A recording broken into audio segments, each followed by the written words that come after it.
Hi. I'm Celeste Duval, yes, that Duval. And I was just called a sewer rat in satin at a table I own. They laughed. They clapped. And then they found out whose name was on the deed. I wasn't planning to open the envelope tonight. But that was before they gave me the wrong seat. The air inside the restaurant carried the warmth of rosemary butter and polished wood, the kind of scent that should have felt like comfort. Instead, it pressed against my throat like humidity before a storm. The Aurelian table had once been my favorite place in Charleston, before I bought it, before I hid my name from the family that could turn any joy into a weapon. Tonight, it looked like a postcard of everything I was never invited to join. A hostess with glitter eyeliner greeted me with a practiced smile. Reservation name? Her tone was polite but rushed, the way people sound when they already know the answer. Duval, I said. My voice was calm, steady. She flipped through the tablet. Oh, right. You're with the setup team? The words landed softly, but they bruised. I'm family, I replied. Her smile faltered. Of course. Right this way. She led me past rows of guests dressed in winter silk and cashmere, every laugh timed with the soft jazz from the corner pianist. As I walked, faces turned toward me, then away again, like waves recoiling from something unfamiliar. My heels clicked against the marble, too loud, too slow. We stopped beside a small table pressed against the wall near the restroom, half-lit and missing a centerpiece. This is you, the hostess said. I looked at the table. 2 chairs, one of them dented. From where I sat, I could see the servers push through the kitchen door every few seconds. Each swing brought a rush of garlic, heat, and the metallic sound of plates clashing. I smiled thinly. Lovely view. She didn't catch the sarcasm. Enjoy your evening. And then she was gone. From this corner, the world glittered without me. My sister Callista stood at the center of it all, champagne glass in hand, white dress shimmering under the chandeliers. Cameras circled her like bees around sugar. Behind her, a screen pulsed with gold letters, "Congratulations, Callista and Ezra." She said yes. I hadn't even known there was a question to answer. My pulse thudded in my ears. The sound felt familiar, the same hollow beat from every moment I'd been left out, dismissed, replaced. I pressed my palm to the table to ground myself, but the linen was cold, damp with condensation from the single glass of water waiting there. No butter, no bread. Just absinthe served neatly. Across the room, Mother was laughing, her hand resting possessively on Callista's arm. My father stood beside them, smiling at a story he probably didn't hear. He rarely heard anything that wasn't spoken in praise of his favorite child. I lifted my water, took a slow sip, and tasted nothing. This is what invisibility feels like, I thought. Not silence. It's the noise continuing without you. The kitchen door swung open again, and a waiter brushed past my chair. Sorry, ma'am. The apology was automatic, hollow. I nodded, automatic too. A memory surfaced before I could stop it, Callista's 10th birthday. The lemon cake I baked from scratch. I could still smell the sugar burning at the edges, the frosting melting faster than I could spread it. When the candles lit, everyone sang her name, not mine. I stood at the back, holding the knife, waiting for someone to notice. No one did. That night, she took the first slice and handed it to Mother. I got the crumbs. 14 years later, nothing had changed except the lighting. Sell. Mother's voice cut across the room. You made it. Heads turned toward me. Callista waved dramatically, her diamond catching the chandelier's light. Come on, don't hide over there, she called. You'll make people think we didn't invite you. Her tone was teasing, but the laughter that followed was sharp. A few guests chuckled politely, unsure if they were supposed to. I felt the burn rise up my neck, the flush of humiliation disguised as warmth. I stood, forcing a smile. Wouldn't want that, I said, and my voice carried farther than I intended. I walked toward their table, the one covered in white roses and silverware that actually matched. The kind of table they always said wasn't my taste, too extravagant, too loud. Mother gestured to a server. We didn't know you were coming, dear. We thought you were working. Working?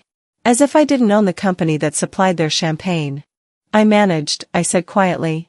Callista leaned forward, lowering her voice just enough for the nearby guests to still hear. Well, if you're going to sit, make sure it's not at the main table. We already have our VIPs arranged. VIPs? Investors. Photographers. Not family. I nodded, keeping my expression still. Wouldn't dream of intruding. I turned back toward my corner. The walk felt longer this time, the air heavier. Each step echoed like a reminder that I was only welcome on the edges. The hostess returned, setting a bread roll in front of me. "Kitchen's busy," she said, almost apologetic. "We'll bring butter when we can." I looked at the bread. Plain. Hard at the top, soft underneath. It reminded me of every polite apology I'd ever received from this family, brittle on the surface, empty inside. I broke the roll in half, crumbs scattering on the linen, and watched them fall like dust. The jazz shifted into something slower. A man near the bar proposed a toast, glasses clinked, laughter rippled again. My stomach twisted, not from hunger but from that familiar ache of being simultaneously present and erased. I wanted to stand, to leave, to breathe something other than other people's joy. But leaving would mean they were right, that I didn't belong here. I placed my hands flat on the table, aligning my fingers with the silver knife beside my plate. My reflection blinked back at me from the polished blade. Maybe I was never meant to fit at their table. Maybe I was meant to build my own. Across the room, Callista threw her head back in laughter. Ezra leaned in, whispering something that made her giggle louder. They looked perfect together, two people who believed charm could erase history. Mother caught my eye for a second, then quickly looked away. Father raised his glass toward Ezra, ignoring me completely. The waiter reappeared. "Would you like to order, ma'am?" "No," I said softly. "I already have everything I need." He nodded, uncertain what that meant, and left. The envelope inside my clutch pressed against my palm like a heartbeat. I had carried it for months, a letter confirming the acquisition, the paperwork that made me the silent owner of this restaurant. I had planned to reveal it later, after the expansion, after the press launch. But now, sitting beside the restroom, invisible and perfectly still, I felt the urge to tear it open. I ran my thumb along the sealed edge. The paper whispered under my touch. My pulse steadied, each beat deliberate, controlled. Not yet, I told myself. Not because they don't deserve it, but because I want them to know what grace looks like before I take it away. The pianist shifted to a softer melody, something haunting and slow. A breeze from the open door brushed against my hair, carrying in the scent of salt and night. I closed my eyes for a second, letting the music wash through the noise. When I opened them, the world looked sharper, clearer, each face at that glittering table perfectly defined in the golden light. I could see every mask. Every lie. Every reason I had ever stayed quiet. I reached for my water again, the glass trembling just slightly between my fingers. It wasn't fear anymore. It was readiness. Slowly, quietly, gently, I exhaled. Healing didn't arrive suddenly. It happened softly, step by step. I placed the envelope beside my plate and straightened the napkin across my lap, as if preparing for a meal that might finally taste like truth. The envelope still sat beside my plate, a quiet promise folded in cream paper. I could feel its edges through the linen, waiting, patient, as though it knew this night would require proof of something more than memory. The laughter from the main table climbed higher, like a wave about to break. I tried to breathe evenly, to steady my pulse, but the rhythm in my chest betrayed me. Then I heard her. "Celeste." Her voice cut through the chatter, bright, musical, and cruel. Callista's tone always had that polish that made even an insult sound like a compliment. "Come on, don't sulk by the toilets." For a heartbeat, no one laughed. The room hesitated, balancing on the edge of her words. Then someone snickered, another joined, and the wave crashed. "Didn't expect to see a sewer rat in satin," she added, smiling wide, letting the chandelier catch the diamond on her finger so it sparkled like punctuation. My name dissolved in that laughter. I felt it vanish from the air like smoke. I stayed seated, my hand tightening around the stem of my glass until it trembled. The cold water sloshed against the rim. I wanted to leave. I wanted to stand up and tell every person in that room that their applause belonged to someone who had never built anything herself. But my body stayed still. My tongue pressed hard against my teeth, holding back everything I could have said. The waiter passing by froze for a moment, unsure if he should pretend he hadn't heard. I gave him the smallest shake of my head. Let them laugh. Let them expose what I already knew, they would always choose her. I looked toward the family table. Mother raised her glass, eyes fixed on the champagne, not on me. Her mouth formed silent words I'd seen too many times, "Don't make a scene." Father looked down at his plate, studying the pattern on the china as if it held scripture. The muscles in his jaw tightened. He wouldn't intervene. He never did. It wasn't that they didn't hear. It was that they agreed. The burn in my chest deepened, the kind that comes from humiliation you can't escape. I took a sip of water, even though my throat felt locked. The glass left a ring on the linen, something small, something real. Proof that I existed here, at least to the fabric beneath my hand. Callista turned back to her guests, basking in the echo of her own performance. "Oh, she knows I'm kidding," she said, tossing her hair. "Family jokes. You can't take us too seriously." Her words floated like perfume, sweet, poisonous, and practiced. The crowd moved on to safer topics: real estate, college tuitions, a new plastic surgeon on Broad Street. I sat invisible again, though my pulse hadn't slowed. I thought of another night, years ago, at her first product launch. She'd stood on a rented stage, thanking everyone for believing in her dream. I had been the one to design the logo, the presentation, the tagline that made investors listen. When the cameras flashed, someone asked who I was. She'd smiled and said, "Just family." That phrase had followed me for a decade. Just family, a way to erase contribution while sounding gracious. Back in the present, I rose from my seat. I could taste metal at the back of my tongue, the taste of restraint. I needed space, air, anything not laced with her laughter. The hallway to the restroom felt colder, narrower. I slipped inside, locked the stall, and sat down on the closed lid. I counted my breaths. 4 in, 7 hold, 8 out.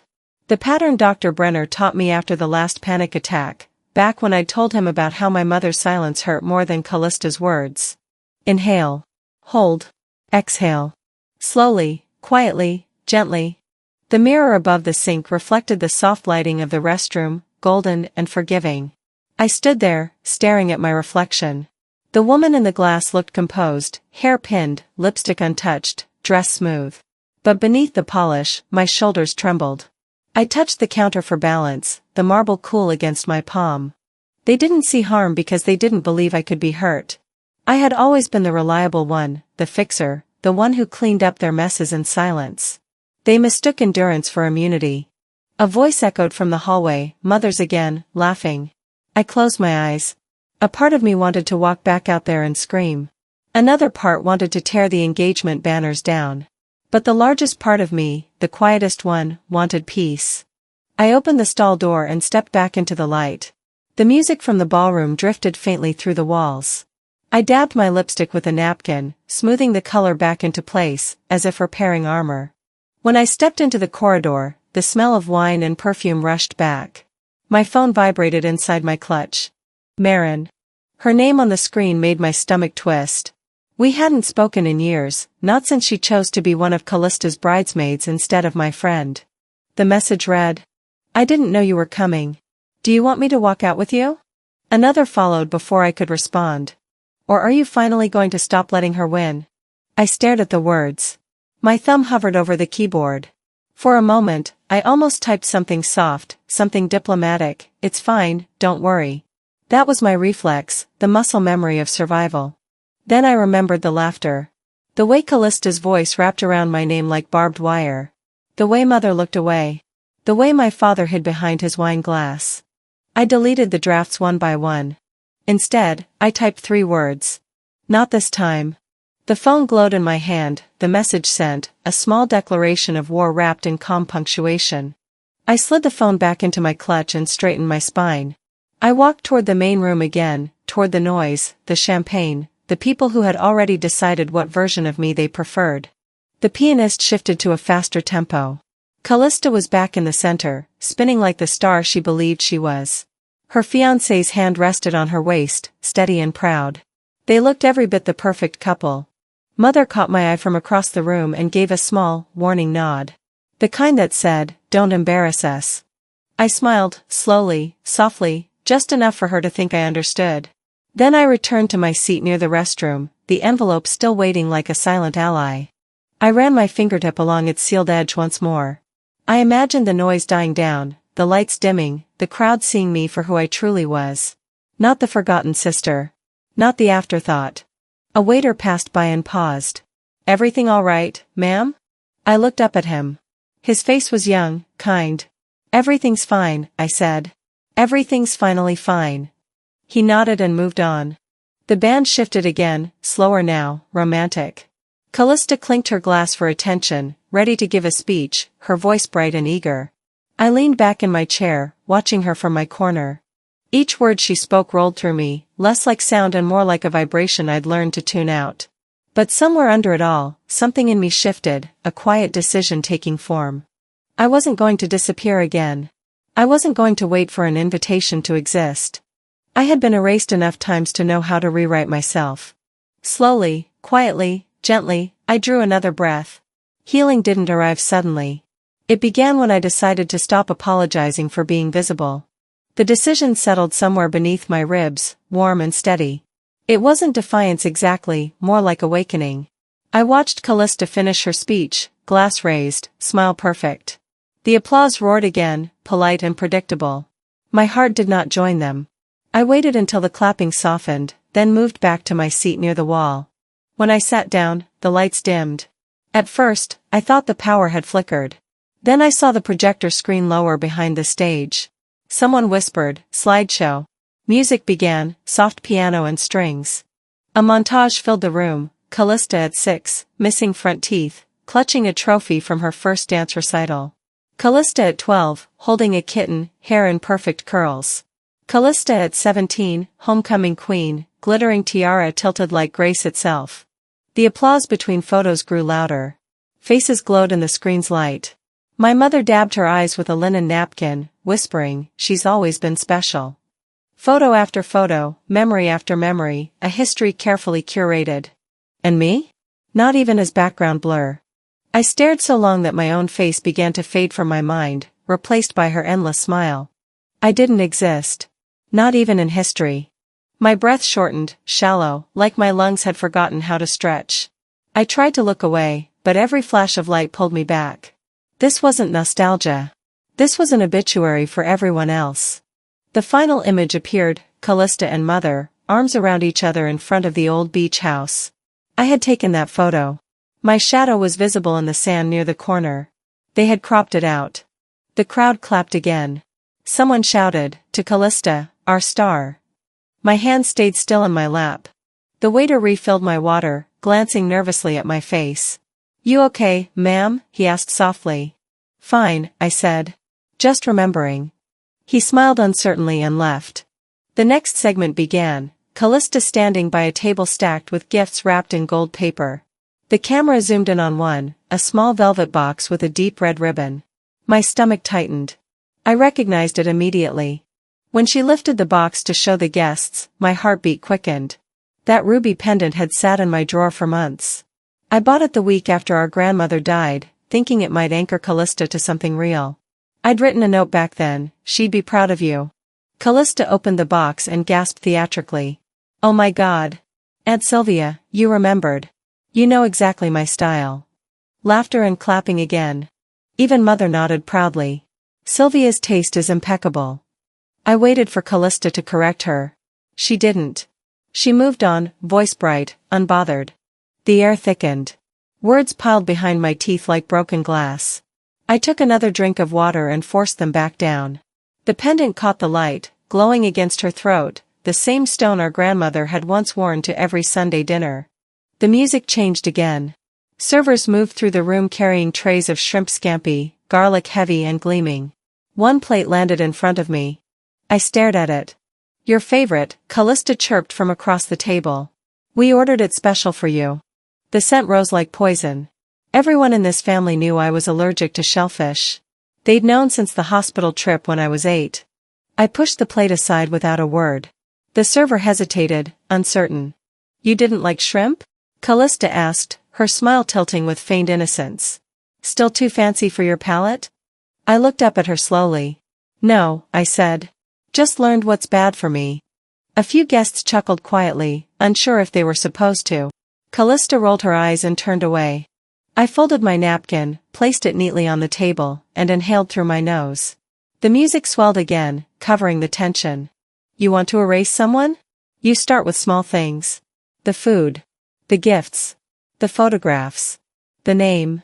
The pianist changed tempo, moving into a slower melody. I felt a strange detachment settle in, as though watching from outside my body. The laughter, the clinking glass, the lies, it all blurred into background noise. For a fleeting moment, I remembered another dinner long ago, a wedding, 8 years past. I'd worn a lemon yellow dress because it made me feel brave. Callista wore white, though she wasn't the bride.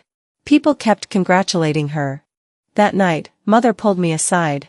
"Next time," she said, "wear something quieter. You're too intense in yellow." I nodded, embarrassed.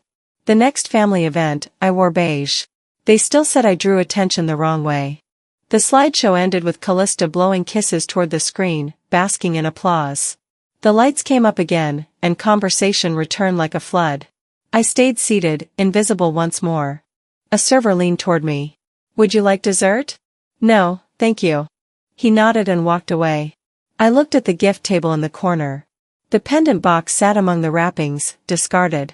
I stood quietly, crossed the room, and picked it up. No one noticed. The ribbon was torn, the note I'd written years ago had vanished. I slipped the box into my clutch and returned to my seat. Mother approached a few minutes later, cheeks flushed from champagne. "Sel, don't pout. It's her big night." "I'm not pouting." "Then what's wrong?" I smiled faintly. "Nothing new." She sighed, leaning closer. "You always think people are out to get you. Try to enjoy yourself." "I'm enjoying the view," I said softly. "It's instructive." Her expression hardened. "You've always been difficult." "Yes," I said. "That's why I stopped trying to please." She blinked, then turned away, muttering something about me being impossible. When she left, I opened my clutch and looked at the pendant again. The ruby caught the light, glowing faintly, like a heartbeat under glass. Slowly, quietly, gently, I exhaled. Across the room, Callista laughed again, high and bright. Ezra touched her shoulder, whispering something that made her grin wider. I reached into my bag for a pen, slid the pendant box open, and took a small piece of paper from the table's place card. I wrote one line, "You forgot me. But I never forgot you." I folded the paper and tucked it inside the box. Then I sealed it, the click of the lid soft but final. The host announced another toast. People raised their glasses. No one looked at me. That was fine. I gathered my clutch, stood, and made my way to the back of the room. I walked past the bar, past the laughter, past the mural of the family crest that hung on the wall. The air grew cooler near the hallway. I wasn't going to the restroom this time. The control room door was slightly ajar, light spilling out like confession. I paused there, listening to the hum of the projector still cooling down. Inside, a technician was shutting down equipment. "Can I help you, ma'am?" "I just need a minute," I said. "It's been a long night." He nodded politely and stepped out, leaving me alone with the screens. On the monitor, the slideshow replayed silently. My sister's smile froze mid-frame, perfect and hollow. I reached forward, touched the edge of the screen, and whispered to the empty room, "You can erase a picture, but not a witness." My reflection stared back at me, faint and flickering in the glass. Slowly, quietly, gently, I smiled at her. "Don't overreact, Celeste." When I left the control room, the hallway outside felt heavier, like air soaked in perfume and guilt. The sound of laughter carried through the walls, Callista's laugh, clear and sharp, the same pitch she used when she wanted people to look her way. I lingered near the door for a breath, then stepped back into the corridor. The marble under my shoes felt slick, almost deliberate, as though even the floor wanted me to stumble. 2 guests stood near the corner, oblivious that I was behind them. "That's her," one whispered. "The sister who always causes problems." The other chuckled. "Yeah, my cousin said she ruined Christmas once." I wanted to correct them, to say it wasn't me who ruined it, it was the lie that did, but their voices slid past like static. It didn't surprise me anymore. They'd all built their comfort on the stories Callista told. I'd simply become a character in her fiction. I moved quietly toward the main hall, trying to keep my breathing steady. But before I reached the door, I saw Mother waiting near the corner table. Her face carried the practiced calm she reserved for difficult parents at PTA meetings. She smiled, thin and trained. "Sel," she said, voice syrupy, "I heard there was tension earlier. Don't overreact, please. This is Callista's night." I stopped. The words "don't overreact" were a leash I'd worn my whole life. You mean, don't respond, I said. Mother blinked, feigning confusion. Honey, you're reading too much into everything. People were just having fun. Fun? I repeated. They called me a sewer rat, Mom. Her lips pressed together. You know your sister. She jokes. It's her way of lightening things up. I studied her, searching for a flicker of shame. You all erased me tonight, I said softly. And I let you. But don't ask me to smile through it. She exhaled sharply, her tone tightening. You've always been so intense. That's why people can't connect with you. Intense. It was her favorite word for me. Translation, too honest, too direct, too unwilling to pretend. I smiled, not because it was funny, but because I finally understood. You mean that's why I see through it, I said. Her eyes flickered with something like fear before she looked away. Try not to make a scene, she murmured. You always. I always what? I asked, but she was already turning, hurrying back toward the table where applause swelled again. I stood there a moment longer, staring at the back of her dress, the same pale blue she wore to every family event, as if color consistency could prove stability. Then another memory rose, uninvited but clear, Thanksgiving, 12 years ago. The dining room table had been full, names printed on little folded cards. Everyone had a place. Everyone but me. I'd asked Mother about it, holding the extra card I'd made for myself. She'd laughed, slicing turkey. You're flexible, she'd said. We know you don't care where you sit. But I did. I always did. I just learned early that caring too much in this family was treated like weakness. I brushed the thought aside and started back toward the ballroom. The music had shifted again, something upbeat, the kind of tune that encourages people to forget. My heels clicked louder now, echoing across the polished floor. Heads turned as I passed, their glances sliding off me like water off glass. Callista's voice rose above the hum. Celeste. Don't disappear on us. Smile more, you look so serious. I didn't stop. I walked straight past her, her words trailing after me like perfume I didn't choose.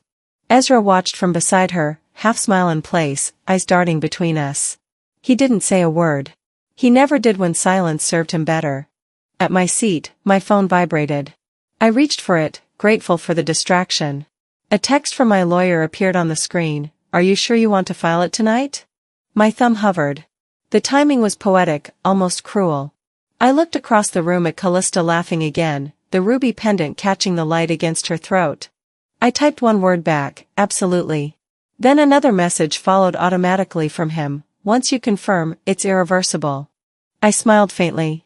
Submit. The phone screen dimmed as if exhaling. The photographer's flash went off again near the stage. Guests gathered for another group shot. Mother waved at me, motioning for me to join, but my body refused to move. The photographer adjusted the lens, everyone smiled, and the shutter clicked twice. I wasn't in it. For the first time, that fact didn't sting. It felt like clarity. I checked my phone again. A new email blinked on the screen. Subject line, title transfer confirmation, Aurelian Table Holdings LLC. It was official now. My name, the one they pretended not to know, had just become the only one that mattered. I stared at the words until they stopped blurring. Then I locked the screen and slipped the phone back into my clutch. The music softened again, and the chatter around the tables shifted to something polite and meaningless. Callista leaned in to whisper to Mother, both of them laughing quietly, the way conspirators do when they believe they'll never be caught. I stood. My knees didn't shake. My steps were slow, deliberate. The air seemed to part for me, though no one looked up. Mother turned just as I passed her. Where are you going? She asked. Forward, I said. She frowned, not understanding. Celeste, don't. I didn't hear the rest. My attention had already locked on the stage ahead. The podium gleamed under the lights, waiting. Behind me, someone called my name again, but it no longer sounded like an accusation. It sounded like acknowledgement. Each breath I took felt new, measured. I could hear my heart counting time to the music, steady, certain. Slowly, quietly, gently, I walked toward the spotlight, not for their approval, but for my own closure. The warning they laughed at. The spotlight that had followed me down the aisle dimmed as soon as I stopped moving. Conversations crept back in, hushed, curious, polite. I stood there long enough for a few servers to slip by with trays of champagne, their shoes squeaking faintly on the polished floor. The taste of salt and lemon still clung to the air from dinner. My sister's voice floated through it, bright and steady. "Before we wrap up," Callista said, "I want to show everyone something special." I turned toward her. She stood with Ezra in the center of the room, her smile stretched so wide it almost looked painful. In her hands, she held a small velvet box, black with gold trim. "This," she said, raising it so the light caught the lid, "is from Ezra's grandmother. A symbol of legacy." Legacy. The word struck me in the chest, sharp and hollow. She opened the box, revealing the ring inside. Gold filigree. Oval setting. The one I had given her after our grandmother's funeral, saying she should keep it, for when it matters. Now it mattered, apparently, because she'd found a better story to attach to it. People leaned forward to admire it. "So delicate," someone murmured. "So timeless." Ezra's gaze met mine for a second. He gave a half shrug that said, "Don't ruin this." It wasn't guilt, it was convenience. I smiled tightly back, a gesture I'd mastered over decades of swallowing hurt in public. As applause rippled through the room, I thought, I haven't been replaced. I've been recycled. I sat down, folding my hands together to keep from trembling. The noise of the room blurred into something distant. I could hear the jazz again, but softer now, almost mournful. Callista slipped the ring onto her finger and leaned into Ezra's shoulder. "Perfect fit," she said. "Of course it fits," I wanted to say. "It was measured for you years ago." Mother reached over to squeeze Callista's hand. "Your grandmother would be so proud," she said.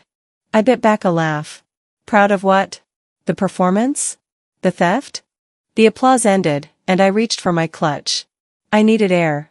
I needed distance from their glow. But before I could stand, Ezra broke away from the group and walked toward me. "Hey," he said quietly, stopping beside my chair. "It's been a while." The sound of his voice was too familiar, like a song I'd worked hard to forget. I didn't look up. "You mean since you stopped answering my calls the minute Callista said you were hers?" He blinked. "That's not fair." "No," I said. "But it's true." He tried a small laugh, nervous, polished. "You always exaggerate." "We were." "Don't finish that sentence," I said. "You're not good at endings." He sighed. "Celeste, I didn't mean to hurt you." "Yes, you did," I said softly. "You just didn't expect me to remember." He had no answer for that. For a moment, the space between us felt like every mistake we'd both made, his cowardice, my silence, her hunger for attention. I remembered the day I'd helped him get his first consulting job. I'd vouched for him, praised his work ethic, told my board he was brilliant. He was. But brilliance without backbone breaks easily under flattery. He'd met Callista at the Christmas gala I'd hosted that year. She'd called him adorable. He'd looked at her like a moth seeing light for the first time. A month later, he ghosted me. I never asked why. I already knew. Back then, I told myself it didn't matter. Tonight, I knew better. "Congratulations," I said finally. "You've both built something impressive out of other people's pieces."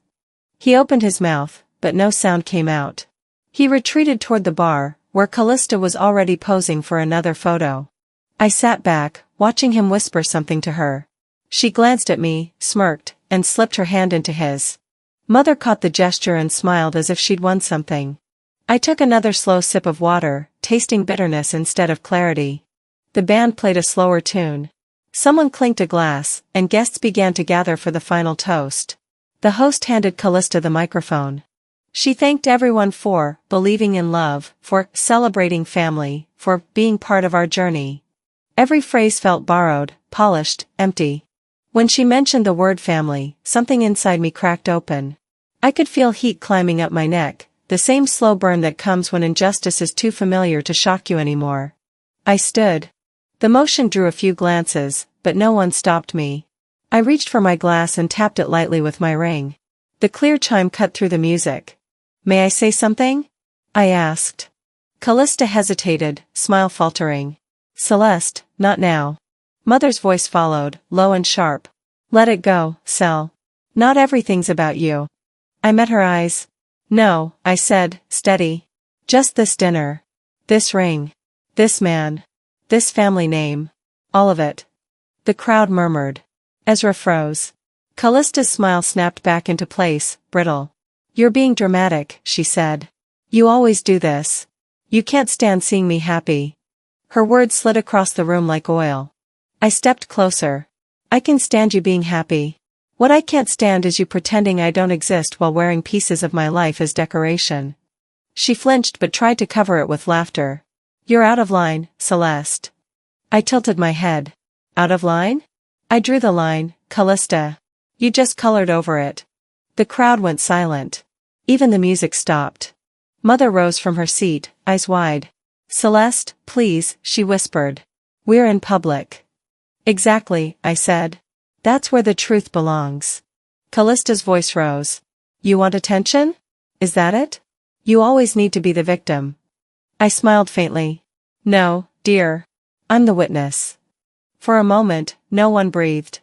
Ezra took a step toward me. Celeste, don't do this. I turned to him. I told you once not to let her drag you into her storm. You didn't listen. He started to speak, but I raised a hand. Don't bother. This time, I'll be the one pulling people out.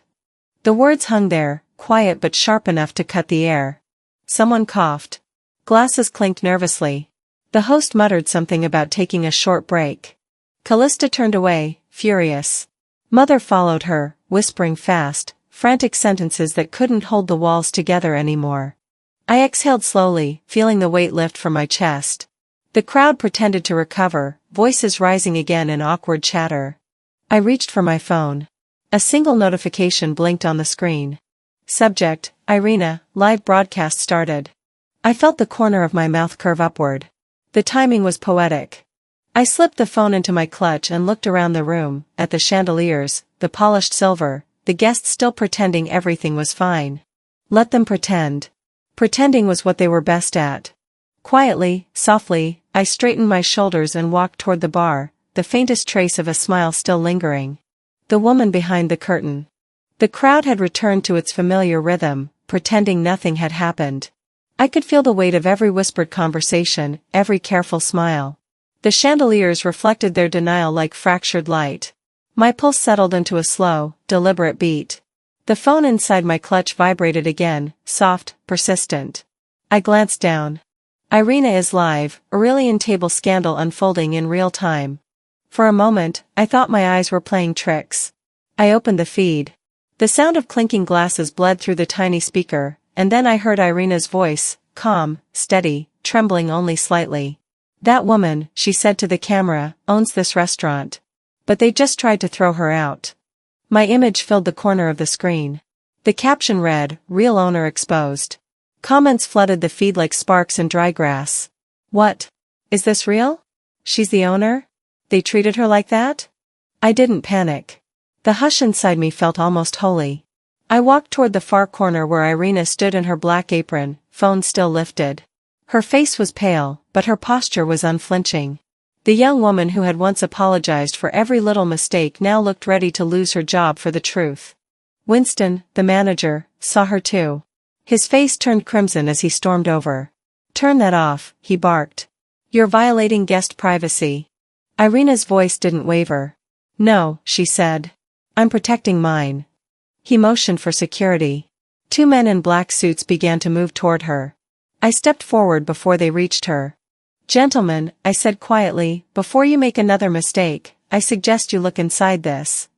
I handed Winston a folder from my bag. His eyes narrowed as he took it. He flipped it open, scanning the first page, ownership documents with my name printed across the top in bold. He turned another page, acquisition timeline, corporate seal, signatures. Keep reading, I said. Page 4 lists payroll approvals. The last signature? Mine. The guards hesitated.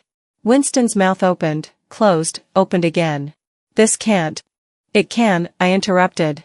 And it does. One of the guards stepped back, suddenly unsure which side he was on. I took a step closer to Winston. My name is Celeste Duval, principal shareholder of Aurelian Table Holdings. Any attempt to remove me tonight will be documented as corporate harassment. He froze, color draining from his face. I didn't know, he muttered. You didn't ask, I said. The crowd began to stir, phones lifting, flashes flickering. Irina kept streaming, capturing every second. The feed count climbed to 8,000, then 9. Someone whispered near the bar, "She's the real owner?" A man in a gray suit answered, "She just showed the papers." Callista's voice rose above the noise. "What are you doing?" she demanded. "Are you trying to humiliate me?" I turned toward her slowly. "You did that on your own." Her eyes widened, and for once she had no ready line. Mother pushed through the guests, her face pale. "Celeste," she whispered, "why didn't you tell us?" I met her eyes. "You weren't listening." The silence that followed was thicker than anger. I could see recognition spreading through the faces around me, one by one, like light bulbs flickering on in a dark hallway. The story they'd believed for so long no longer fit. "Miss Duval," someone said behind me. A man in a navy suit stepped forward, earpiece glinting under the chandelier. "The corporate representative. We received confirmation of transfer earlier this week. Your authority supersedes local management." He turned to Winston. "Sir, hand over your keys." Winston blinked. "You can't." "I just did," the man said. The manager's hands trembled as he unhooked his name tag, dropping it into the representative's palm. The clink of metal hitting glass echoed across the room. I didn't move. I only watched, quietly, as the room rearranged itself around a truth too heavy to deny. Callista's voice cracked. "You bought it? You planned this?" I faced her fully. 9 months ago. When the company was bankrupt. I bought it under a trust, because I knew if my name surfaced, you'd do exactly what you did tonight. She shook her head, almost laughing. "This is insane." "No," I said softly. "This is accountability."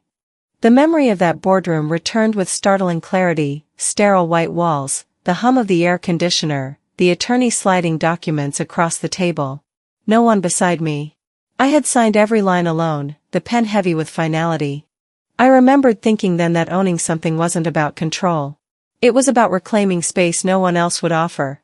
Now, in this crowded ballroom, I understood the truth of that decision. The guests whispered again, their words rippling like a tide I no longer feared. Ezra stepped toward me. "Celeste, stop this," he said quietly. "This isn't you." "It's exactly me," I replied. "You just preferred the version that stayed quiet." Mother reached for my arm. "Honey, please. This isn't the time." "Then when is?" I asked. "After the next erasure?" Her lips trembled, but she didn't answer. Irina's phone beeped as the stream crossed 10,000 viewers. She turned it toward me, her voice steady. "People are asking if you have proof of ownership," she said softly. I smiled faintly. "Proof is what I'm best at." The representative stepped closer, addressing the room. "Ms. Duval is now the sole operating authority here. Any staff who wish to remain employed should report to her office Monday morning." Winston turned to me, eyes filled with defeat. "I didn't mean." "I know," I said. "You just didn't care to know better." He nodded, jaw tight, and walked out through the side exit. The room stayed silent long after the door closed behind him. Irina lowered her phone. Her hands were shaking now that the danger had passed. "I'm sorry," she whispered. "I didn't mean to make it worse." "You didn't," I said. "You told the truth." She nodded, relief softening her shoulders. Callista was still frozen near the stage, her eyes glassy with shock. "You embarrassed all of us," she said finally. I turned toward her. "No. I reminded you who built the foundation you're standing on." She flinched. "You always have to ruin it, don't you?" "Ruin?" I said gently. "I call it repair." Her breath hitched, but she didn't answer. The pianist, unsure what else to do, began to play again, soft, hesitant chords that filled the quiet without healing it. Guests started to move toward the exits. No one met my eyes as they passed. They looked at Callista instead, their sympathy torn between admiration and unease. Mother remained rooted to her chair, staring at the untouched dessert plate in front of her. She looked small, for the first time I could remember. I glanced at Irina. "End the stream," I said softly. "You've done enough." She nodded and turned off the camera. The silence that followed felt different, less like absence, more like possibility. The representative handed me Winston's name tag. "What would you like us to do next, Ms. Duval?" I looked around the room. "Start over." He nodded and walked off to gather the remaining staff. When they were gone, I stood alone in the center of the room. The same chandeliers glowed above me, but the light felt cleaner now, stripped of pretense. Callista watched me, her voice brittle. You think you've won? I met her gaze, calm and steady. No, I said. I think I've finally stopped losing. For the first time, she looked unsure. I turned away from her, my steps slow, deliberate. The marble reflected each movement like water catching light. The crowd had thinned, the air finally breathable. As I reached the doorway, I saw Winston outside handing over his keys, his posture defeated. The representative took them without a word. I waited until Winston glanced back through the glass. Our eyes met for a brief second. There's more coming, I murmured, not to him, not even to the room. To myself. Because I knew this was only the beginning of undoing everything they'd built on top of me. The noise in the hall had shifted from disbelief to restless hum. I could feel the current of confusion running through the room like static after lightning. My heels tapped softly on the marble as I moved back toward the main floor. Winston was gone. The representative had disappeared into some quiet office to make phone calls that would rewrite policies by morning. But the crowd remained, half curiosity, half judgment. The host's voice came through the speakers, brittle with forced cheer. And now, ladies and gentlemen, to close our evening, a few words from our bride-to-be, Callista Duval. Applause erupted again, louder than before, as if the noise itself could bury what had just unfolded. Callista rose, her gown catching every light in the room, glittering like nothing bad had ever touched her. But before she could reach the stage, I stepped forward. Security saw me but didn't move. The representative had made sure of that. The crowd's applause stuttered, then faded into silence. I walked slowly, each step deliberate, until I reached the podium. The microphone waited, small and silver, glinting under the chandeliers. My hand wrapped around it, steady. I looked at the room, their faces open, eager, uncertain. I could smell the champagne, the perfume, the faint metallic bite of tension. This table, I said quietly, was never about status. It was about control. A murmur spread across the crowd. Someone whispered, "What is she doing?" I continued, my voice stronger now. And tonight, you all showed exactly how far you'd go to keep someone in their place. From the corner of my eye, I saw Callista freeze halfway to the stage, her smile tightening. "Celeste," she called, "what are you doing? You're hijacking my moment." I met her gaze. "You already hijacked my life." Behind me, the giant screen flickered. The lights dimmed automatically, and the image shifted, Irina's video, still trending online, now projected for the entire ballroom to see. At first, there was only the sound of static, then Irina's recorded voice, "That woman owns this restaurant. But they just tried to throw her out." Gasps broke around the room. The screen showed the servers freezing, Winston shouting, me handing him the folder. Then came the replay of Callista's laughter, her words, "Didn't expect to see a sewer rat in satin." Her voice echoed across the speakers, sharp and cold. The footage ended. Silence followed. I let it stretch. People looked between us, their expressions shifting, confusion to discomfort, discomfort to shame. "You all clapped," I said softly. "You toasted. You called it family. But this wasn't a celebration. It was a performance of hierarchy." Mother whispered something under her breath, but I didn't catch it. A staff member approached timidly from the side of the stage, holding an envelope. "Miss Duval," he said, voice hesitant, "this was meant for your sister to read at the end." I nodded and opened it. It was the official thank you list, typed, printed, perfect. I read it aloud.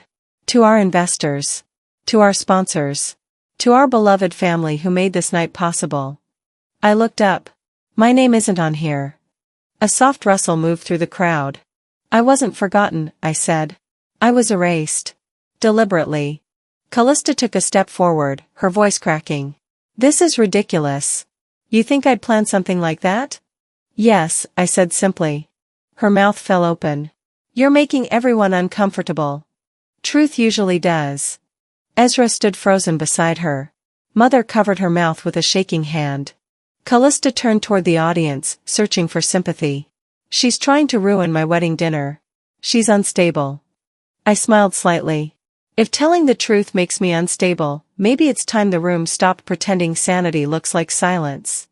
Someone near the back clapped once, tentative but genuine. Then another joined. The sound spread like slow rain across the hall. Callista spun toward them. Stop. This is insane. Is it? I asked. Or is it what happens when you lose control of a story you never owned? Her eyes narrowed. You've always been jealous. No, I said. I've always been present. You just refuse to see me. The mic hummed softly as I turned to the audience. I own this restaurant. This floor. This brand. Every chair you're sitting on tonight was placed with my permission. A ripple of astonishment swept through the crowd. Ezra whispered, "You can't be serious." I met his eyes. Deadly. Mother rose halfway from her chair. Celeste, please. Enough. I looked at her gently.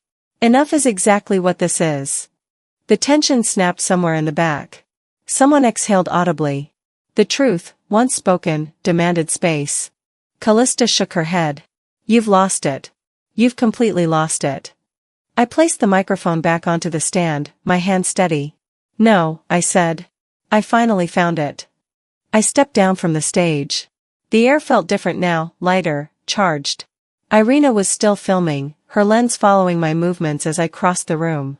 I heard murmurs ripple again, but they no longer sounded like judgment. They sounded like awakening. Callista tried to shout after me. You'll regret this. I stopped, turned, and met her gaze one last time. Maybe, I said quietly. But at least it'll be my regret. Her face twisted, but no words came. I walked down the aisle, the same aisle where I'd once been invisible. Now, eyes followed me. I could feel it, the shift, the release, the strange peace that comes when truth finally stands without apology. Irina caught up to me near the door. They're clapping, she whispered, disbelief in her voice. I turned slightly. The applause started small, a few people near the bar, then spread outward.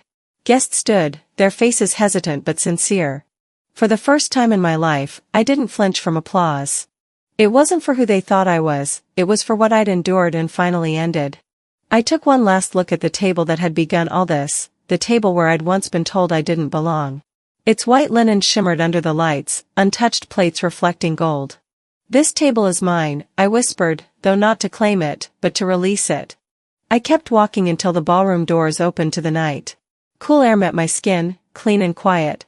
Somewhere behind me, voices rose again, a mixture of confusion, admiration, anger. But they no longer had weight. Softly, gently, I exhaled. The night air followed me back into the building, curling around my shoulders as I re-entered the side corridor. The lights in the ballroom had softened, half the guests had already slipped out to avoid taking sides. The music was quieter now, no melody, just a background hum trying to restore normalcy. I stopped near the coat check to grab my wrap, but before I could reach it, Callista's perfume reached me first, floral, expensive, and cloying. She stepped from behind a column, mascara smudged, her breath uneven. Her heels clicked on the marble like tiny hammers. You really couldn't let me have one night, she said. Her voice trembled between anger and self-pity. I turned toward her slowly, keeping my tone calm. One night? You've had every night. Every award, every headline, every holiday where I watched you perform. She blinked rapidly, tears threatening but never falling. You just humiliated me in front of everyone. I didn't humiliate you, I said. I just stopped covering for you. Her face hardened. You think this makes you look noble? People will say you're bitter. They've said worse, I answered. And I survived every word. She took a shaky step closer. You'll regret this when the sympathy fades. You can't build a life out of being right. I smiled gently. No. But I can build peace out of being honest. For a moment she just stared, the room reflecting in her glossy eyes. You always think you're better than me, she whispered. No, I said quietly. I just stopped thinking I was less. She opened her mouth again, but a voice from behind interrupted us. Girls. Mother. She approached, her face pale, hands twisting her clutch. Celeste, please. We're family. We protect each other. I met her gaze, letting the silence stretch until she fidgeted. You protected her from consequences, I said softly. Not me from damage. Her chin trembled. You're twisting this. No, I said. I'm straightening it. I reached into my coat pocket and pulled out a thick envelope. This is for you. She hesitated before taking it. Her eyes darted between my face and Callista's. What is this? The revocation of your family's license to host events under the Aurelian name, I said evenly. Effective immediately. Her mouth fell open. You wouldn't. I would, I said. Because I already did. Callista gasped. You're destroying our reputation. I'm ending your dependency, I corrected. Mother tore the envelope open, scanning the letter inside. Her hands began to shake. How could you do this to your own family? I stepped closer, lowering my voice. How could my family do what they did to me, and still expect free wine service? Her breath caught. Callista looked between us, horror dawning. Don't look so surprised, I said. You taught me business is about ownership. They didn't answer. I turned and walked toward the stage again. The host, caught off guard, stuttered something into the microphone. We seem to have another, final note from Miss Celeste Duval. People looked up from their tables, exhausted but curious. I stepped onto the platform and faced them one last time. For those of you wondering if I'll sue for defamation, I said, my voice calm and even, I won't. A few murmurs rippled through the room. I don't need court to prove what's already visible. Callista folded her arms, muttering, here she goes again. I ignored her. I'm not angry, I continued. I'm just done. Done shrinking. Done excusing cruelty in the name of family. The words rolled out of me like truth already written. They didn't feel rehearsed, they felt remembered. Mother's voice wavered from the corner. You'll regret cutting ties with us. I looked at her, sadness and tenderness mingling. Regret comes from pretending something broken still works. For a brief second, no one spoke. The chandelier light flickered, catching every face in half-shadow, ashamed, stunned, or quietly relieved. I thought back to a classroom decades ago. I was 12. Callista 10. We'd been paired for a school project, design a family business. I had done every drawing, every paragraph, every idea. The teacher praised the work. Callista smiled and said, thank you. She never mentioned me. That night, Mother told me, let her have it, Celeste. She needs the confidence boost. So I nodded, silent, and let her take it. I carried that silence for 20 years, feeding it like a stray animal I didn't know how to let go. Now, standing before the same faces that once applauded my erasure, I felt the weight of that small girl lift off my shoulders. The crowd waited. I could sense they wanted a finale, something cinematic. But truth doesn't end with applause. It ends with clarity. I cleared my throat. My name is Celeste Duval, I said, steady. I own Aurelian. I write the checks. I built the table you sat at tonight. A hush rippled through the room. And this, I added, is the last time I'm seating myself in the corner. Someone near the back whispered, good for her. I smiled faintly.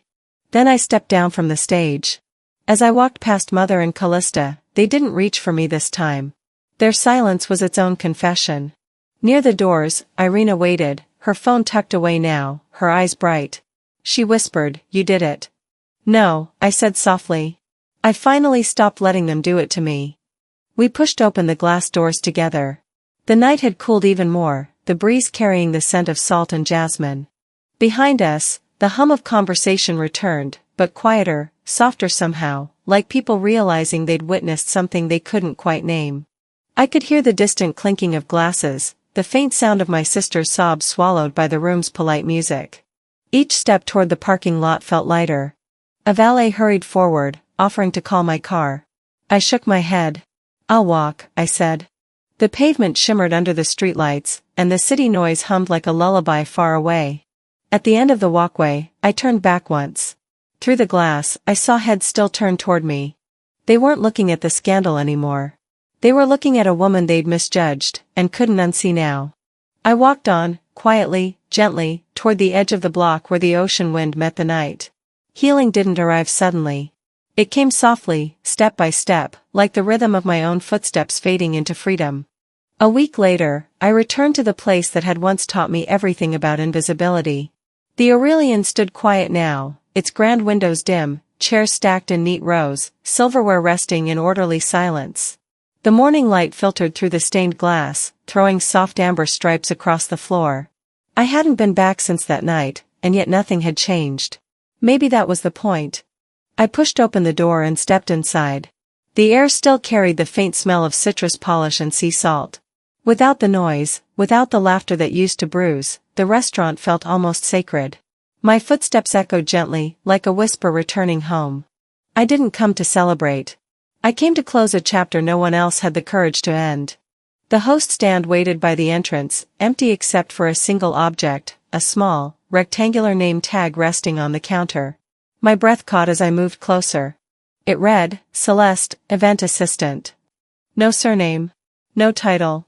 Just the role they'd assigned me to keep me contained. I picked it up and turned it over. The back was blank.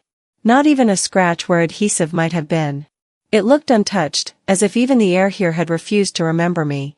I reached into my coat for a pen. My hand didn't shake this time. Slowly, carefully, I wrote on the back. This was the last role I didn't choose. The ink bled slightly into the plastic, imperfect but real. I smiled quietly, setting it back down in the same place, centered, straight, as if giving it the dignity it never gave me. I turned toward the dining room. Table 7 waited near the window, its white linen folded crisply, sunlight warming its edge. The same seat I had been told I didn't deserve. I walked to it, every step steady. Then I sat, not as a guest, not as staff. Just as myself. The view beyond the window stretched across the quiet street, where the city was just waking.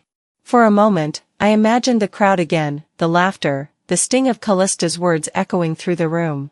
I could almost hear her say, "Don't make this about you." But it was about me. It always had been. The silence around me didn't feel empty anymore. It felt earned. I ran my fingers along the table's smooth surface. It was cool under my skin, solid, real. Everything they had tried to take from me, recognition, belonging, name, I had rebuilt in silence. Healing hadn't arrived suddenly, it had unfolded gently, quietly, like light spilling through the cracks. A sound pulled me back, the soft vibration of my phone in my pocket. I took it out. A single voice memo waited. The sender's name made my heart slow. Dad. I pressed play. His voice was unsteady, older than I remembered. I should have said something that night, he began. I didn't. I'm sorry. You deserved better than silence. I closed my eyes, letting the words settle where wounds used to be. For the first time, his voice didn't sound like absence. It sounded like recognition, late but true. I didn't delete the message. I didn't call back. I simply saved it. Some apologies don't need conversation, they need space to breathe. I looked around the restaurant again. The shadows were shifting as the sun climbed higher. It felt like the building itself was exhaling, releasing the last of its ghosts. I opened my email on the phone, typing a new message to my legal team. Subject, Aurelian restructure. Body, no lawsuits. No press. Just internal restructuring. Let the work speak. I hit send. There was a strange comfort in knowing that power didn't have to roar to exist. Sometimes it could whisper and still shake foundations. I sat a little longer, watching the light crawl across the floor. I thought of my sister, her tears, her denial, her inability to separate love from control. I wondered if she would ever understand that silence isn't always surrender. Sometimes it's evolution. I stood, straightening my coat. My chair scraped gently against the floor, the sound soft, like a sigh. As I walked toward the exit, I paused at the threshold. The name tag caught my eye one last time. The ink on the back had dried, leaving faint blue shadows across the plastic. It would fade someday, maybe soon, but that didn't matter. What it represented was already permanent. Outside, the morning had brightened. The street smelled of coffee and wet pavement. A gull passed overhead, its cry sharp against the quiet. I hesitated before stepping through the doorway. For a heartbeat, I wanted to look back, to see if the room remembered me now. But then I realized, it didn't have to. I did. I whispered to the empty space behind me, "You never had to believe in me." I did. The words didn't echo. They didn't need to. I stepped outside, letting the sunlight meet my face. The door clicked shut behind me, firm and final. There was no applause this time. No audience. Just peace. And as I walked down the street, the world felt lighter, the air cleaner, my steps sure. I wasn't the erased woman anymore. I was the author of my own name.